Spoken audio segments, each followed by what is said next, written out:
hot mess that they air in the mornings called The View had to issue not one, not two, not three, but 4 corrections, legal corrections, 4 legal notes. We only have 3 of them on camera, but look at this. Let's imagine what they did at that debate, where once again, they tried to fact check only one side, and then when their fact checks got fact checked, they cowered. They cowered in fear. I mean, this is a pattern with them. And by the way, out there, that hat that you keep wearing, that red hat that says "Make America Great Again," that tells people that you go along with this. So you might as well just put a swastika on the hat. Don't do that. Because we see it anyway. I'm not going to defend Donald Trump ever, but I would never say that we should put the swastika on the cap, because I think you can hate Donald Trump. You can't hate everybody who likes him. It's half the country. I don't want to live in that country. I don't want to live in the country where I hate half the country, and I don't hate half the country. Have you ever wondered what happens when prominent cable news personalities use their shows as forums for verbal sparring? This week, Bill Maher on Real Time and Megyn Kelly on The Megyn Kelly Show targeted some of the most talked about hosts on television, dissecting their assertions with startling accuracy in live broadcasts. With his characteristic witty humor, Maher addressed the well-known talking points, highlighting how frequently the same concepts are reiterated. As the conversation progressed, he scrutinized each assertion in detail, exposing its shortcomings with swift sarcasm and witty comments. Talk about Whoopi Goldberg, because I got so many texts this week because she attacked me the week before. Sure. So everybody was like, "Oh, Bill, I get you're enjoying the karma." First of all, I'm going to talk about this at the end of my show next week, teaser. But there is no fucking thing as karma, okay? Get over that. Whoopi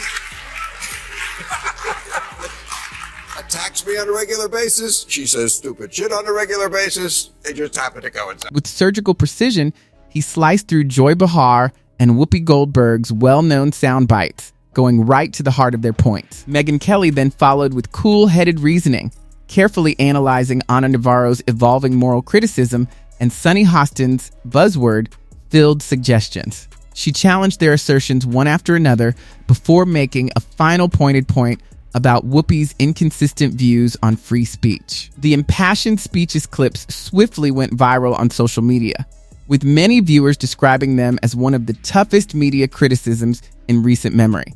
Prepare yourself, because this wasn't your typical TV debate. Rather, it felt more like a total dismantling by 2 of the most resolute voices on cable news. Ana Navarro, in your wildest imagination, you could never solo host a show. You will only ever make it as part of an ensemble, and you could never hope to achieve the success that Tucker Carlson has. So you can sit in your little cheap seats all day long and enjoy your little negative henpecking, but your careers are going nowhere, and Tucker is about to dominate in whatever space he goes to.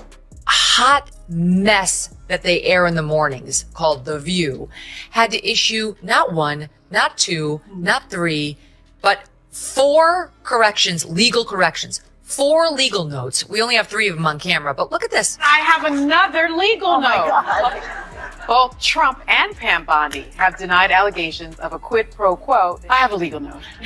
You want to take this one, Joy, or are you good? Megyn has long denied all allegations and has not been charged with any crime. Let's go ahead and begin. Bill Maher focused on Joy Behar and her habit of reciting the same old hot comments on his HBO show Real Time.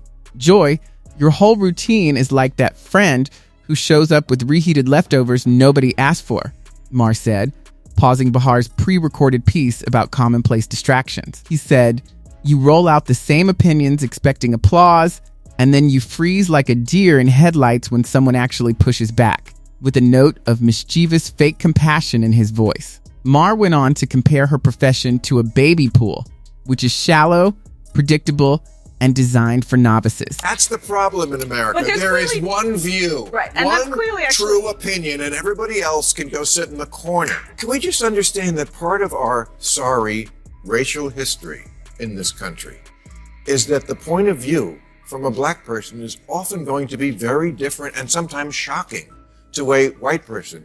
I pulled the quote from... The studio audience erupted in laughter as he described it as a rerun of reruns. What had begun as a lighthearted critique had already evolved into a moment that was set to go viral by the time Maher aired the following clip.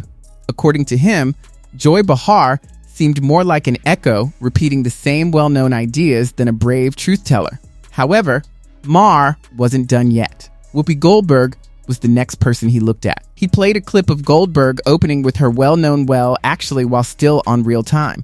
Maher remarked, leaning back at his desk and feigning boredom, that she has lived so long that her wisdom appears to be preserved in amber, ancient, immobile, and a little out of step with the times. Trump will be sworn in as the 47th president of the United States, yay, on January 20th of this month. Not everyone's happy about it, and many people would like us to be more focused on the insurrection that he personally unleashed, if you ask them. As we discussed earlier, they think it's as bad as like the Holocaust, and you don't have to take my word for it. Here is Sunny Hostin of January The View 6th was an atrocity. It was one of the worst moments in American history. And when you think about the worst moments in American history, like World War II, things that happened, like the Holocaust, chattel slavery. Yeah, the January 6th is right up there next to the Holocaust. He started recounting a number of her previous moments, characterizing them as brief sound bites that don't hold up well under greater examination to the audience's startled reaction. He made the quip, "You bring up facts you heard back in 1995 and expect everyone to just nod along." He also mentioned that it looks like the lesson plan is never changed. Evolve a little faster, or people will just keep streaming reruns of your past glory days, Maher said in response to a video in which she was explaining changing opinions. The conversation swiftly went viral on social media, with viewers repeating the most insightful comments. Whoopi's reputation as the panel's wise veteran started to resemble a collection of well-known, outdated talking points rather than eternal wisdom in Maher's framing. Well, I had a different question, but it struck me that in the first segment you used the term woke, and you said that woke is what was sort of ruining everything. And I know that you're... No, I didn't say ruining everything. I said that's why Trump could get reelected. That's why Trump could get reelected. Yeah. So the term woke has been, in my view, co-opted by the right and weaponized and bastardized. And so I was surprised to hear you use the term, because historically, as you know, because I think you're quite brilliant, that woke is a word used by the Black community to note that we must be aware of social injustices. But words migrate. Why is that a bad thing? It's not a bad thing, and originally that was absolutely a great thing. Alert to injustice. Who's not for that? While The View was being attacked by Bill Maher on one platform, another powerful voice was doing the same on another. A footage of Sunny advocating for systemic justice was shown on the Megyn Kelly show before Megyn Kelly interrupted it. You talk about systemic injustice, Sunny, but why do your solutions sound more like bumper stickers than real plans? Kelly asked. The simplicity of Sunny's soundbite strategy was challenged by her list of facts, which included soaring recidivism rates, failing community initiatives, and legislative impasse. You need quantifiable steps. You can't just tweet solidarity if you want real equity, Kelly contended. Kelly countered that stories by themselves don't replace policy when Sunny said that stories are important. What the ladies on The View are saying, it's somewhat stomach-churning, but we have a clip. Let's watch. Word has just come down that Fox News Media and Tucker Carlson have agreed to part ways. Wave. They're disgusting. She's Anna Navarro. In your wildest imagination, you could never solo host a show. You will only ever make it as part of an ensemble, and you could never hope to achieve the success that Tucker Carlson has. So you can sit in your little cheap seats all day long and enjoy your little negative henpecking, but your careers are going nowhere, and Tucker is about to die. The moment was immediately described by viewers as a clear intellectual takedown, no theatrics, just cool, collected argument. She continued, nevertheless, after that. Kelly used Ana Navarro's moral high ground remark later in the show, playing snippets of Navarro denouncing a politician for corruption and contrasting them with tweets endorsing a different politician for worse actions. Only when it's convenient does your moral compass point north, Kelly said. Kelly retorted, context means nothing if it only appears in hashtags, in response to Navarro's claim that context is important. The ensuing pause conveyed a lot of information. Reaction videos quickly flooded social media, with many viewers complimenting Kelly's cool-headed, systematic fact-checking and stating that Navarro's moral position suddenly seemed much weaker. Came out and said she's about as pro-choice as they come. And here was the reaction on The View. I think she hates him. Yeah, well, yeah. Okay, so we can all That's a agree on given. that. That's a given. I also think that she wants to take him out. She does not want to be the first lady anymore. Would you look? This is a network that still runs out fact checks to these women, like it's concerned about them staying factual. She hates Trump.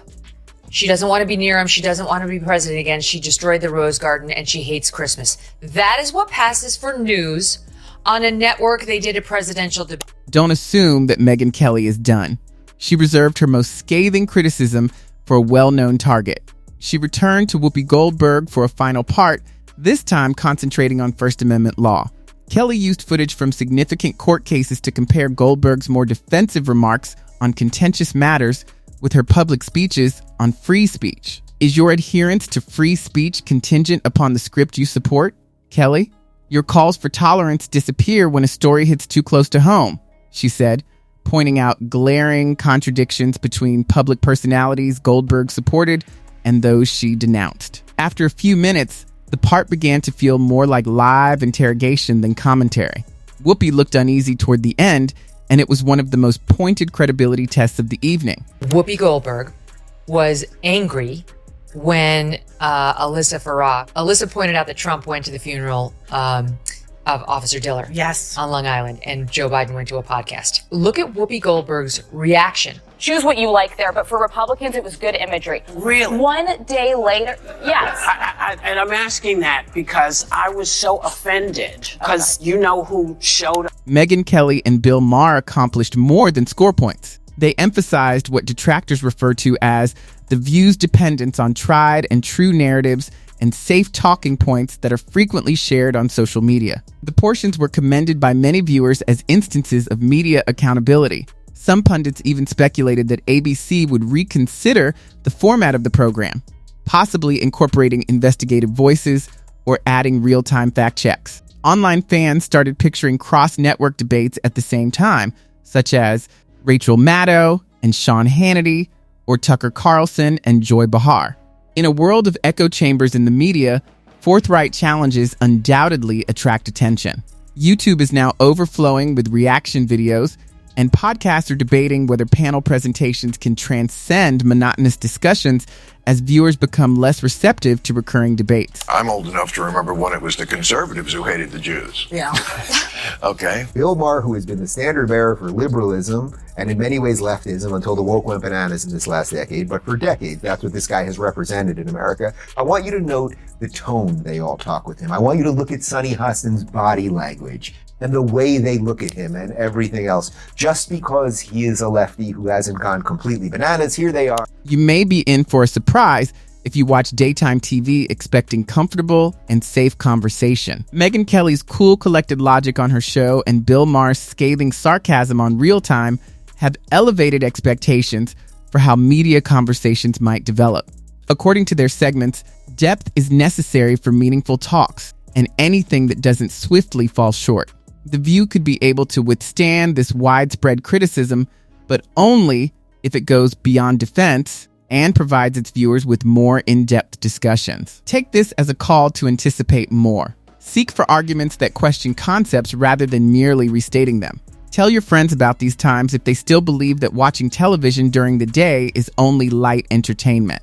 The most obvious truths can sometimes be revealed through a bold and vigorous challenge. Has to be for everybody. Right. We can have platforms that have stuff on them that not everyone on that platform or who consumes stuff on that platform enjoys. And The View is a particularly weird place to do a cancellation.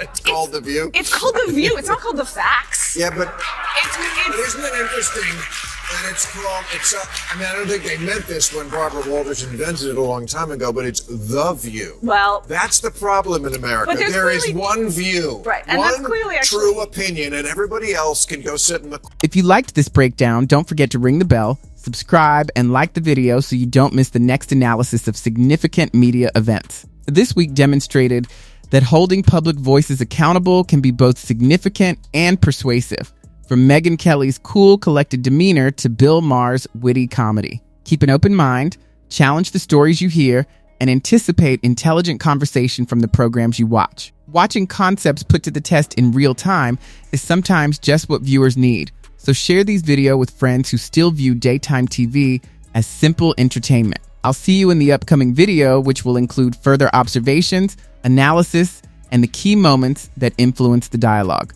Be alert.